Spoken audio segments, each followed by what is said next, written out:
ठीक है। क्या हो गया? तुम्हारी बेटी रिमाइंडर की तरह काम करती है, तुम्हें याद दिला देती है क्लास की टाइमिंग। बट टाइमिंग याद दिला देती, मम्मी हो गया टाइम, चाय मत बनाओ, बाद में बनाएंगे, पहले बैठ जाओ। कॉपी किताब सब लेके आ जाते मेरी, हाँ। क्या बात है। कुछ बच्चे तो किताबें फाड़ते हैं पेरेंट्स की। ठीक है।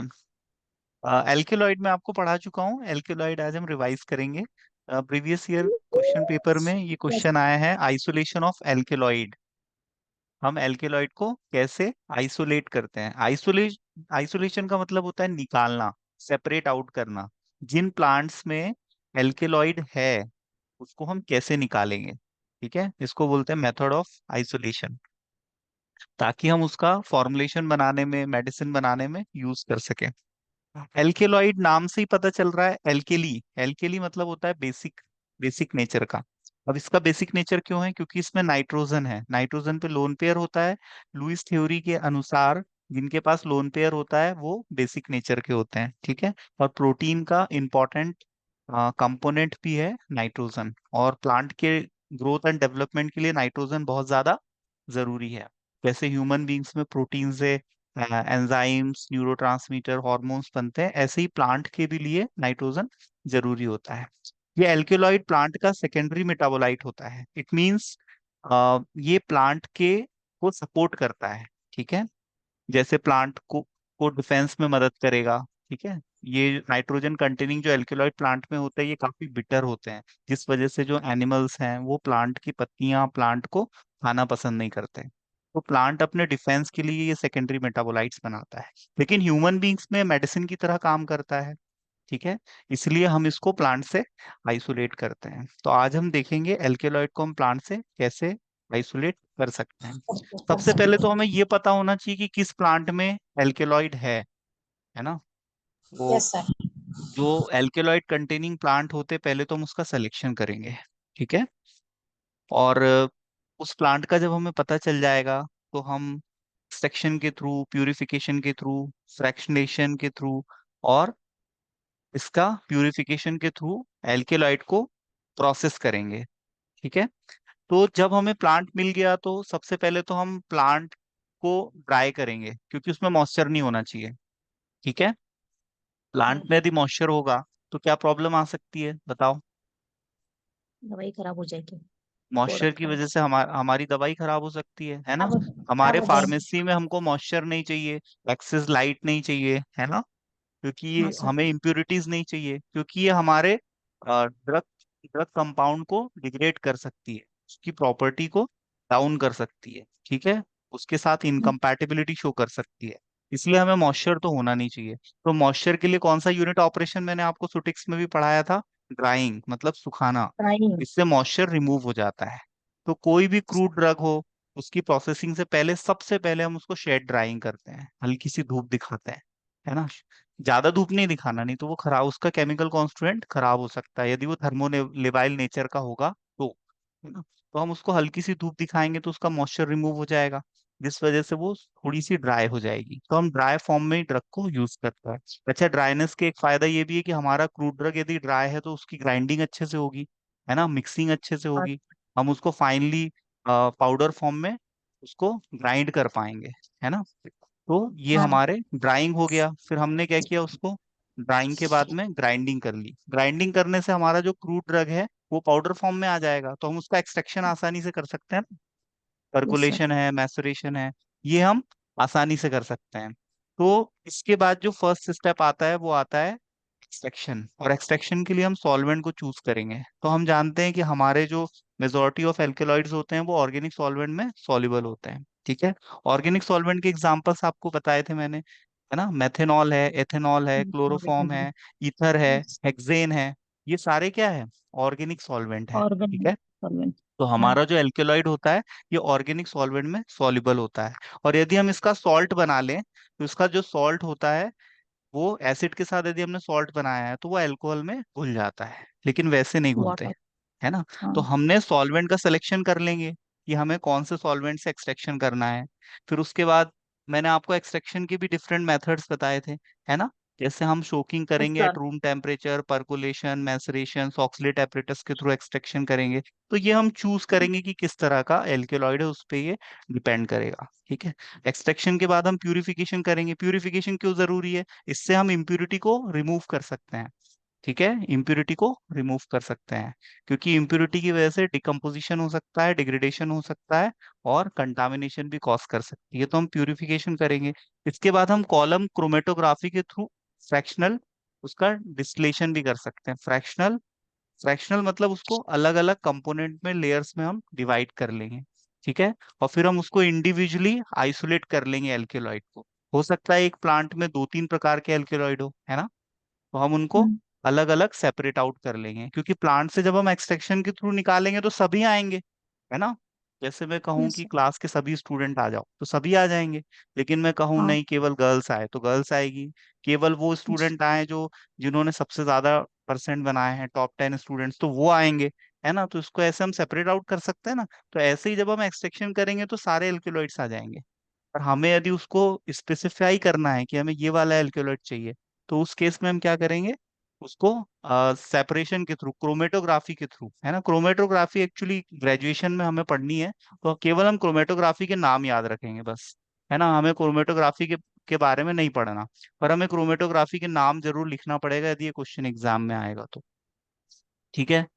फिर जब हम्म। हमारा फाइनली प्रोडक्ट जैसे तैयार हो गया, तो हम उसका फिल्ट्रेशन भी कर सकते हैं, है ना। फिल्ट्रेशन से क्या करेंगे, हम किसी भी रेसिड्यू को रिमूव कर सकते हैं, ये भी एक यूनिट ऑपरेशन है ना। और फिर यदि हम चाहें कि हमारा प्रोडक्ट कंसंट्रेटेड हो जाए, तो हम इवापोरेशन के थ्रू, है ना, रोटेटरी इवापोरेटर का यूज करके उसको, जो रेसिड्यू है उसको हम निकालने के बाद में हमारे प्रोडक्ट को और कंसंट्रेटेड बना लेंगे। ठीक है।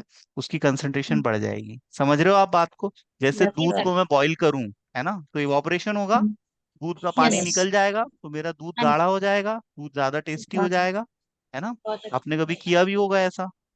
बहुत यस अच्छा सर। दूध लगता है जब हम उसको उबाल लेते हैं, तो इवापोरेशन के थ्रू हम उसको और कंसंट्रेटेड कर लेते हैं, दूध हमारा और गाढ़ा हो जाता है। तो हमारा जो एक्सट्रैक्ट है उसको हम इवापोरेशन के थ्रू और ज्यादा गाढ़ा कर सकते हैं। ठीक है। करेंगे। अब प्यूरिफिकेशन के लिए हम टीएलसी यूज करते हैं, थिन लेयर क्रोमेटोग्राफी, ये प्यूरिफिकेशन का मेथड है। और एचपीएलसी यूज करते हैं, हाई परफॉर्मेंस लिक्विड क्रोमेटोग्राफी।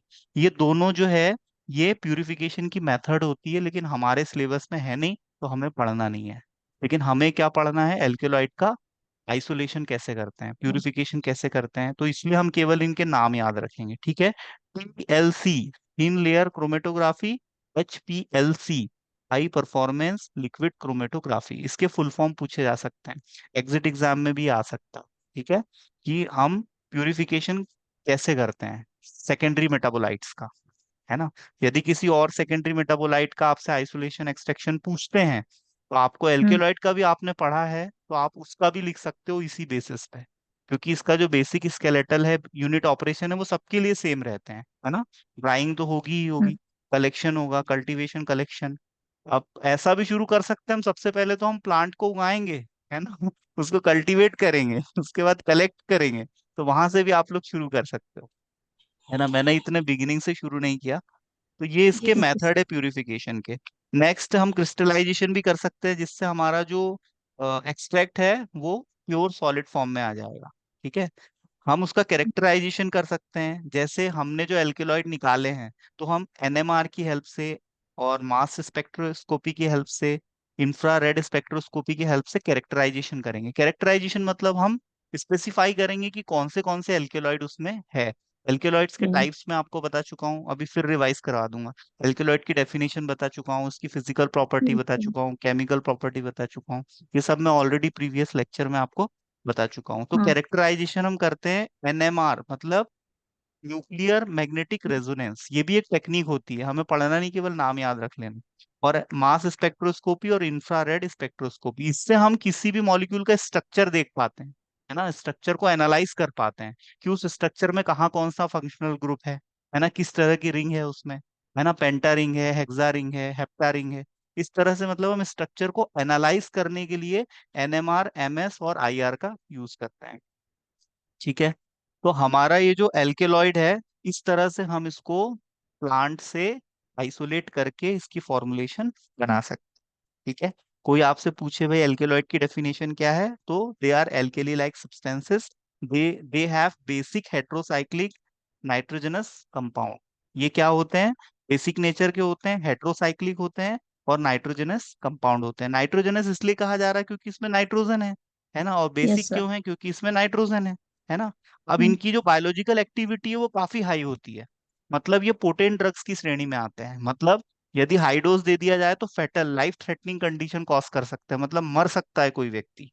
तो इनको काफी लो डोज में एल्केलॉइड्स को यूज किया जाता है। और फर्स्ट टाइम इनको 1803 में आइसोलेट किया गया था एक जर्मन साइंटिस्ट के द्वारा। और फिर इनका धीरे धीरे पॉपुलैरिटी बढ़ी इनकी, है ना। तो ये हमारी बॉडी पे बहुत सारे इफेक्ट देते हैं, है ना। जैसे स्टिमुलेंट इफेक्ट देता है कैफीन। कॉफी आप लोग पीते हो, कॉफी सीएनएस को यस सर। स्टिमुलेट करता है। तो उसमें जो ये इफेक्ट होता है वो कैफीन की वजह से होता है। और कैफीन हमारा क्या होता है? एल्केलॉइड होता है, ठीक है। एल्केलॉइड्स। ऐसे ही हमने एक ड्रग पढ़ा था जिसका whole plant as a drug काम करता है, वो है इफिड्रीन, इफिड्रा, है ना। यस। इफिड्रा का हाँ सिनोनिम सर। काफी पूछा जाता है कॉम्पिटेटिव एग्जाम में, मा हुआंग। इसको क्या बोलते हैं? मा हुआंग। ठीक वाह। है, ये इसका सिनोनिम है। ये आपको ये याद रखना है इफिड्रा का। तो इफिड्रा हाँ। और कैफीन, इफिट्रीन, इसमें केमिकल कांस्टेंट क्या होता है इफिड्रा में? इफिट्रीन, इफिट्रीन। और इफिट्रीन और कैफीन ये क्या देते हैं? CNS stimulant yes. इफेक्ट, ठीक है। नेक्स्ट है आपका हेलुसिनेजेंस। मतलब दिन में यदि किसी को तारे दिखने लगे, सामने सारे कोई ये व्यक्ति खड़ा है, उसको एक व्यक्ति खड़ा है उसको दो दिख रहे हैं, है ना। सर। तो इसका मतलब उसको हेलुसिनेशन हो रहा है, उसको कंफ्यूजन हो रहा है, उसको भ्रम हो रहा है ना। जैसे आपने देखा होगा रेगिस्तान में कोई व्यक्ति आगे देखता है तो उसको लगता है पानी है, पास जाता है तो पानी ही नहीं है। हाँ ऐसा सर। होता है ना, भ्रम की स्थिति। हाँ तो ये होता है हाँ वो। हेलुसिनेशन। तो इन दवाइयों को खाने से हेलुसिनेशन भी होता है ना। अब इसमें यस। एग्जांपल है ट्रोपेन एल्केलॉइड, ये मैंने आपको बताया था ट्रोपेन एल्केलॉइड। ये एलएसडी की कैटेगरी में आते हैं। ये नार्कोटिक होते हैं, ये एडिक्टिव होते हैं, ये ड्रग डिपेंडेंस कॉज करते हैं, इनका मिसयूज किया जा सकता है, लोग इनसे नशा करते हैं। ये एलएसडी की कैटेगरी में आते हैं, लाइसर्जिक एसिड डेरिवेटिव। ये विदाउट प्रिस्क्रिप्शन किसी भी मरीज को नहीं मिलते मेडिकल स्टोर से, डॉक्टर इनको देता है, हॉस्पिटल्स में अवेलेबल होते हैं ये, है ना। क्योंकि इनका मिसयूज किया जा सकता है, इनसे नशा किया जा सकता है। कोई व्यक्ति इनको खाने के बाद कुछ भी कर सकता है, उस कंफ्यूजन में रहता है, उसका दिमाग काम नहीं करता है ना। तो ये एलएसडी में आते हैं, हम्म। Tropane alkaloid. ये मैंने आपको कल भी पढ़ाया था शायद, ट्रोपेन एल्केलॉइड, और उसके एल्केलॉइड के केमिकल टेस्ट भी बताए थे। आज वो हम डिस्कस नहीं यस सर। करेंगे, है ना। अब ये डिप्रेसेंट इफेक्ट देते हैं, मतलब सेंट्रल नर्वस सिस्टम को डिप्रेस करेंगे, है ना। जैसे morphine sulphate, morphine sulphate is a potent analgesic. ये ओपियोइड्स की कैटेगरी में आता है, ठीक है। ये भी नार्कोटिक ड्रग है, ये एनाल्जेसिक हाँ कैटेगरी में आता है, दर्द को कम करता है। कितना भी दर्द क्यों ना हो, मॉर्फिन सल्फेट का इंजेक्शन लगा लो। फौजी जब लड़ाई करते हैं एलओसी पर और उनको गोली लग जाती है तो तुरंत वो इंजेक्शन लगाते हैं अपने बाजुओं में और फिर से लड़ना शुरू कर देते हैं। उनका दर्द का एहसास ही नहीं होता, इधर ब्लीडिंग हो रही है लेकिन वो लोग दर्द का एहसास नहीं करते। तो इतना पावरफुल होता है मॉर्फिन, और ये भी नार्कोटिक की कैटेगरी में आता है। और ये सीएनएस को डिप्रेस करता है ना। कैफीन सीएनएस को स्टिमुलेट सर। करेगा, उत्तेजित करेगा, हाँ। उत्तेजना को बढ़ाएगा, हार्ट बीट को बढ़ाएगा, ब्रीथिंग रेट को बढ़ाएगा। और वहीं पर इसका उल्टा क्या है? मॉर्फिन ये क्या करेगा? सीएनएस की एक्टिविटी को कम कर देगा, जिससे हमको दर्द का एहसास नहीं होगा। नहीं और होगा। इसी के आपको सिंथेटिक ड्रग्स मैंने बताए थे, फेंटानिल का इंजेक्शन आता है ना। हाँ सर। फेंटाडिल हाँ। और फेंटानिल और पैथिडीन, ये सब इंजेक्शंस यस। बताए थे आपको। ट्रामाडोल का इंजेक्शन आता है। हाँ सर, ड्रामा कोडीन, का था। कोडीन कहाँ यूज होता है? कफ सिरप में, है ना। ये हाँ। सुला देता है, किसी को खांसी आ रही है, उसको नींद नहीं आती खांसी की वजह से, लेकिन उसकी सिरप में यदि हमने कोडीन फॉस्फेट डाला है, कोडीन का फॉस्फेट के साथ सॉल्ट बना देते हैं, कोडीन फॉस्फेट डाला हुआ है कफ सिरप में तो उसको नींद भी आएगी। एग्जाम्पल कोरेक्स सिरप, इसमें कोडीन, हाँ। कोडीन फॉस्फेट होता है। तो नेक्स्ट है इसका हीरोइन। तो हेरोइन तो खैर फुल्ली इसका मिसयूज होता है, मेडिकल फील्ड में हेरोइन का नार्कोटिक यूज नहीं एनालिसिस। करते, लेकिन ये फिर भी नार्कोटिक की कैटेगरी में आता है इसलिए यहाँ पर लिखा हुआ है ये, ठीक है। हीरोइन, लेकिन हीरोइन एक नार्कोटिक ड्रग, एनालिसिस। हीरोइन एक मेडिसिनल ड्रग नहीं है, इसका केवल मिसयूज अच्छा। करते हैं, ठीक है। इससे केवल नशा हाँ। किया जाता है हेरोइन से। लेकिन ये आता किस में है? ये सीएनएस डिप्रेसेंट में आता है, ठीक है। सीएनएस को शांत करेगा ये, है ना, उसकी एक्टिविटी को रिड्यूस करेगा। मतलब ब्रीदिंग रेट कम हो जाएगा, हार्ट रेट कम हो जाएगा, ये सब इफेक्ट आएंगे हमारी बॉडी में। तो इसको हम साइको एक्टिव एल्केलॉइड भी कहते हैं, क्योंकि ये जो एल्केलॉइड है ये हमारे ब्रेन पे काम करते हैं और ब्रेन की स्टेट को अल्टर कर रहे हैं ना, है ना।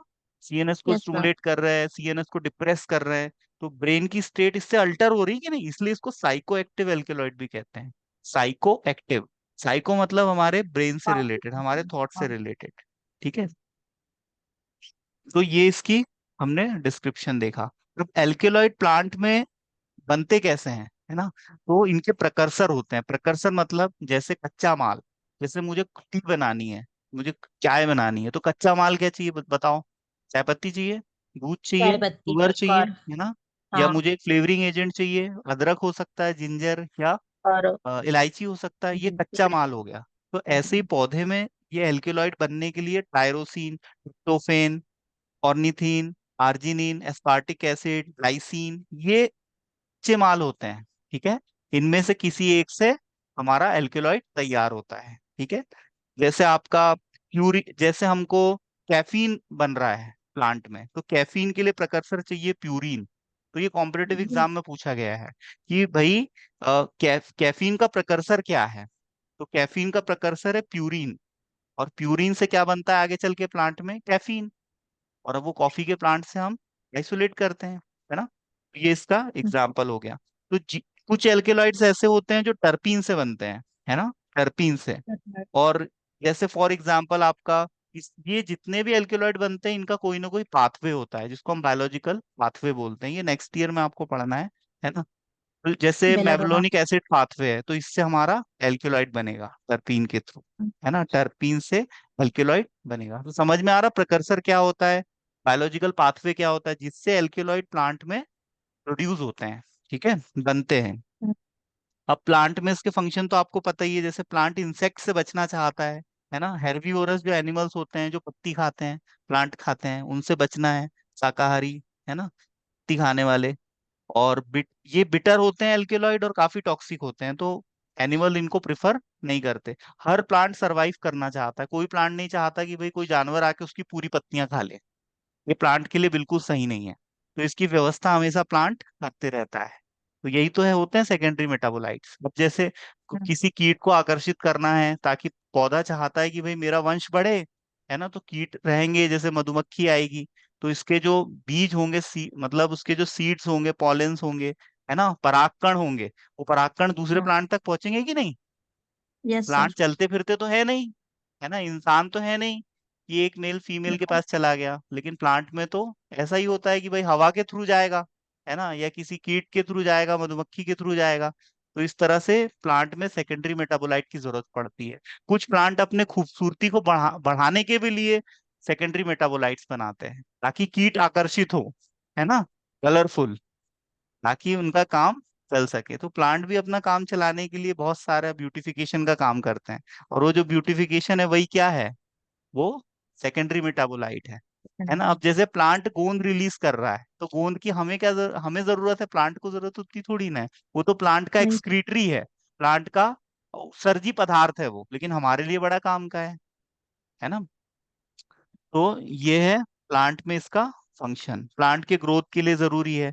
अच्छा, प्लांट को कभी नाइट्रोजन की भी जरूरत पड़ती है, तो ये रिजर्वायर के रूप में प्लांट में संग्रहित रहता है। तो ये सेकेंडरी मेटाबोलाइट से नाइट्रोजन भी कंज्यूम कर लेता है प्लांट। फिजिकल प्रॉपर्टी तो आपको पता ही है इसकी, है ना, मोस्टली ये क्रिस्टलाइन सॉलिड के फॉर्म में होता है ना। जैसे इमेटिन होता है, वो एमॉर्फस सॉलिड होता है। इमेटिन पता है आपको, वोमिटिंग कॉज करेगा, नौजिया वोमिटिंग कॉज करेगा, पॉसिबल। है ना, पॉइजनिंग हाँ। के ट्रीटमेंट में यूज होगा ये बताया था मैंने आपको। मदन फल, हाँ। आयुर्वेद में मदन फल खिलाया जाता है उल्टी कराने के लिए। यदि किसी ने जहर खा लिया, हम चाहते हैं कि अभी अभी खाया है, उसको उल्टी करवा दो, पेट से बाहर निकल जाएगा, तो हम उसको मदन फल खिला देते हैं, तो उसको उल्टी हो जाती है ना। आपका ये पंचकर्म में भी वमन रहता है ना, वमन, विरेचन, वमन मतलब उल्टी, तो जानबूझ के भी उल्टी कराई जा सकती है पेट को साफ करने के लिए। नॉन वॉलेटाइल जैसे पिलोकार्पिन है और हायोसिन है, वॉलेटाइल नेचर के भी होते हैं एल्केलॉइड, जिसमें आपका निकोटीन आता है। और मेजॉरिटी ऑफ ऐसे एल्केलॉइड कलरलेस होते हैं, लेकिन दो है जो एक्सेप्शन है, एक तो है बार्बेरिन और कॉल्चिसिन, ये दोनों येलो कलर के होते हैं। इसके अलावा जितने भी है सारे कलरलेस होते हैं। तो ये एक्सेप्शन आप याद रखना है, कॉम्पिटिटिव एग्जाम में पूछा गया है। कॉल्चिकम से मिलता है कॉल्चिसिन, और कॉल्चिसिन गाउट के ट्रीटमेंट में यूज होता है। ठीक है। हाँ सर। गाउट का रीजन क्या है? ब्लड में यूरिक एसिड का लेवल बढ़ जाना, जिससे क्रिस्टलाइजेशन होता है और स्मॉल जॉइंट पे एक्यूमुलेशन होता है, नर्व सप्रेस होती है और मरीज को स्वेलिंग, इन्फ्लामेशन और दर्द का एहसास होता है। कॉल्चिसिन, ठीक है, ये याद रखना आप। अब ऐसे ड्रग्स के नाम बताओ जिसमें एल्केलॉइड्स होते हैं। बहुत सारे ड्रग्स हैं। Yes sir. इनको ना हाँ। सर नक्सोमी का एयरपोर्ट है, सिंकुना है, धतूरा है। हम्म। नक्सोमी का एयरपोर्ट, सिंकुना, धतूरा। हम्म। वेरी गुड, वसाका, है ना। बेलाडोना। सर बहुत वसाका, सारे बेलाडोना। ड्रग्स हैं, आपने सुने भी होंगे, आपको इमीडिएटली याद नहीं आ रहे। चाय आप हाँ पीते सर, हो? फ्रूट से तीन। मिलते हैं, रूट से मिलते हैं, बार्क से मिल जाते हैं। हाँ, वेरी गुड। जैसे कि जैसे आप तुलसी, चाय पीते हो सिंकोना, तो टी एयरपोर्ट। है ना, हाँ कोका हाँ। है, कॉल्चिकम है, इफिड्रा है, कॉफी है, ब्लैक पेपर। लोबेलिया है, टोबैको, टोबैको बहुत ज्यादा कॉमन है। टोबैको का कौन सा पार्ट यूज होता है बताओ? पत्ती, है ना, पत्ती। Tobacco leaf. बेलाडोना, हाँ हाँ सर। बेलाडोना का कौन सा पार्ट? Leaf, leaf. पत्ती। हाँ धतूरा, पत्ती। धतूरा तो पूरा का पूरा ही धतूरा भी यूज होता पत्ती। है, ऑल और पार्ट। उसको। धतूरा की हाँ ऑल पर। पत्ती भी यूज होती है। वैसे धतूरा एक ऐसा प्लांट है जो पूरा मेडिसिनल होता है। अच्छा। मतलब अंग प्रत्यंग इसका मेडिसिनल इफेक्ट रखता है। यही चीज इफिड्रा के साथ भी है ना। सिंकोना, हाँ सर। सिंकोना का कौन सा पार्ट यूज होता है? एंटी मलेरियल ड्रग, हाँ सर। Quinine, steam. स्टीम। है स्टीम ना, होता है उसका। सिंकोनिन। हाँ। और अश्वगंधा, है ना, विनका, हाँ सर। विनका रोजिया सदाबहार, नक्स वोमिका, कुर्ची, रॉल्फी भी। पसाका, कुर्ची, एकोनाइट, कोका, एपिपी, caffeine. Opium latex. Very good, बहुत सारे ड्रग्स के नाम आपको रॉल्फिया। याद है। ये हाँ। सारे आपके एल्केलॉइड कैटेगरी के और ड्रग्स हैं, है ना। एल्केलॉइड का क्लासिफिकेशन भी मैंने आपको बताया था, केमिकल क्लासिफिकेशन बताया था, है ना। और classification sir. On the basis of chemical constituent, कि उसमें किस तरह से उसका स्ट्रक्चर है। तो एक होता है ट्रू एल्केलॉइड, जिसमें यस सर। हेट्रोसाइक्लिक रिंग पाई जाती है। दूसरा प्रोटो एल्केलॉइड, जो एमिनो एसिड से डिराइव्ड होते हैं। और एक होता है सूडो। इपिड्रा। सूडो किससे सूडो। सूडो किसके डेरिवेटिव होते हैं? टर्पेनॉइड्स के और स्टेरॉइड के। ये स्टेरॉइड से बनते हैं। इसका एग्जांपल है कैफीन। और कैफीन। केमिकल क्लासिफिकेशन आपको लास्ट टाइम बताया था, पायरोल डेरिवेटिव होते हैं, जिसका एग्जांपल कोका है, पाइपरीडीन, यस सर। लोबेरीन, है ना। प्रोपेन, प्रोपेन का अभी बताया था, एट्रोपिन और बेलाडोना। हायोसीन, है ना। कोका। क्यूनोलीन, इसमें आपका एंटी मलेरियल क्यूनिन, क्यूनिडीन और सिंकोनिन आता है। आइसोक्यूनोलीन, इसमें मॉर्फिन, कोडीन, इमेटीन, ओपियम। क्यूबरक्यूरारिन, ये ड्रग्स आते हैं। और इंडोल में आपका इर्गोमेट्रिन, है ना, इर्गोटामाइन, इर्गोट, ये क्या इफेक्ट देता है हमारी बॉडी पे इर्गोट? सर ऑक्सीटोसिक होता है ये। हाँ, ऑक्सीटोसिक होता है। ऑक्सीटोसिक क्या हाँ। करते हैं? ये यूट्रस में कॉन्ट्रैक्शन कॉज प्रोक्रिएशन। करते हैं, डिलीवरी को हाँ। फैसिलिटेट करते हैं। ठीक फैसिलिटेट है। करती है। रिसर्पिन, रिसर्पिन भी इंडोल डेरिवेटिव होता है। रिसर्पिन क्या काम आता है बताओ? हाँ वो सर्फिंग बताते हैं। Anti hypertensive. काय से मिलता है ये? राउल्फिया सर्पेंटाइना। विनक्रिस्टीन, विनब्लास्टीन, ये किससे मिलते हैं? विनका रोजिया। ठीक है। Anti tumour. और हाँ कैंसर के लिए। स्ट्रेचनिन, स्ट्रेचनिन किससे आइसोलेट किया जाता है? नक्स स्ट्रेचनिन नक्स। नक्स वोमिका नक्स सीड से। ओमेगा। ठीक है। तो हाँ हमने सर। यहाँ एल्केलॉइड का रिवीजन कर लिया है। ठीक है। Alkaloid is a secondary metabolite of plant. It act as a medicine in human beings. It give the different effects on human body, like stimulant effect, hallucination और depressant effect. And also it is used in treatment of cancer. ठीक है। तो अब बताओ, alkaloid important है या नहीं हमारे हाँ लिए? सर है। है ना। सर बस, है तो ये ना। कोगनोसी का हमने एल्केलॉइड यहाँ पर रिवाइज कर लिया है। और यस। ये डेफिनेटली इससे आपको 10-12 नंबर का एक क्वेश्चन आएगा। और कॉम्पिटिटिव एग्जाम में तो एल्केलॉइड से 100% क्वेश्चन आते हैं, तो आपके exit exam point of view से भी ये इंपॉर्टेंट है। ठीक है। अब यहाँ पर आप स्क्रीन पे कुछ इन्फॉर्मेशन देख रहे हो, उसको भी मैं रिवाइज कर लेता हूँ। नार्कोटिक एनाल्जेसिक का एग्जाम्पल है मॉर्फिन, एंटी मलेरियल क्यूनिन। ये है ना, मैंने यहाँ इसलिए लिखे हुए हैं क्योंकि ये एग्जिट एग्जाम में पूछे गए हैं। ठीक है। तो नार्कोटिक एनाल्जेसिक में मॉर्फिन, एंटी मलेरियल में क्यूनिन, और आपका रिस्पिरेटरी स्टिमुलेंट में लोबेलिन, यहाँ पर ये सब दिए हुए हैं, ऑक्सीटोसिक, इर्गोमेट्रिन, ब्रोंकोडायलेटर, इफिड्रिन और vasicine, anticholinergic, atropine, CNS stimulant, caffeine, anti tissue, codeine, anti arrhythmic, quinidine, anti hypertensive, reserpine अभी बताया था, रिसर्पिन। एंटी कैंसर, हाँ। विनक्रिस्टीन, और एंटी ग्लूकोमा, मतलब ग्लूकोमा के इलाज में कौन किलो सा का। ड्रग यूज होता है, किलो का। पिलोकार्पिन। तो ये जो हाँ। लिस्ट मैंने आपको दी है ना बेटा, इसको बाय हार्ट कर लेना आप, ठीक है। जी हंड्रेड सर। परसेंट जिस हिसाब से मैं हाँ। आपको गाइड कर रहा हूँ, एग्जिट एग्जाम तो आपको क्लियर होगा ही होगा। आप कोई भी गवर्नमेंट एग्जाम दो, फर्स्ट अटेम्प्ट में आपका क्लियर हो जाएगा, इस हिसाब से यदि आप पढ़ाई करोगे तो, है ना। तो यहाँ पर आज हम लेक्चर को यहीं खत्म करते हैं। आपको कोई डाउट हो तो आप पूछ सकते हो, है ना। बाकी एल्केलॉइड हमने पूरा कवर कर और लिया है। ओके, तो ये लेक्चर मैं आपको इसकी रिकॉर्डिंग दे दूंगा और आप इसको सुन के अच्छे से तैयार कर लेंगे और